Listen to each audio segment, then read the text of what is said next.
আসসালামু আলাইকুম রহমতুল্লাহি ওয়া বারাকাত। সম্মানিত দর্শকবৃন্দ, আজকে আপনাদের সম্মুখে এমন একটি হাদিস বলবো যে হাদিসটার ফজিলত অনেক বেশি। যে হাদিসটা একটা সূরা নিয়ে, এবং সূরাটা খুবই ছোট্ট একটি সূরা। ওই সূরাটা ফজিলত এত বেশি, আল্লাহ রাসূল সাল্লাল্লাহু আলাইহি সাল্লাম এই সূরাটাকে এত গুরুত্বপূর্ণভাবে বলেছেন যে এই সূরাটার মর্যাদা এত বেশি, এবং এই সূরাটা যার মর্যাদা অনেক বেশি আল্লাহ পাক রব্বুল আলামিন দিয়েছেন। এই সূরাটা আল্লাহ তাআলাও নিজেও খুব ভালোবাসেন এবং তার ফজিলত অনেক বেশি আল্লাহ পাক রব্বুল আলামিন দিয়েছেন। এবং আমাদের প্রিয় নবী হযরত মুহাম্মদ মুস্তাফা সাল্লাল্লাহু আলাইহি সাল্লাম, যিনাকে সৃষ্টি না করলেই কোনো কিছু সৃষ্টি হতো না, আসমান জমিন কোনো কিছু সৃষ্টি হতো না,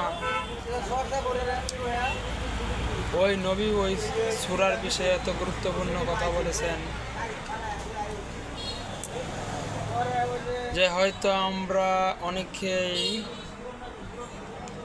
কোরআনুল কারীম খতম দেওয়ার সুযোগ হয় না, বছরে একবারও সুযোগ হয় না। কিন্তু আল্লাহ পাক রব্বুল আলামিন এমন একটি সূরা আমাদের জন্য নাজিল করেছেন, বরকতময়পূর্ণ সূরা আমাদের জন্য নাজিল করেছেন, যে সূরাটা খুবই গুরুত্বপূর্ণ। এই সূরাটা হয়তো আমরা অনেকেই জানি, হয়তো বা অনেকেই জানি না। আমার মনে হয় সম্ভবত আমরা অনেকেই জানি। সূরাটি খুব ছোট্ট একটি সূরা, সূরাতুল ইখলাস, আমরা সকলেই জানি।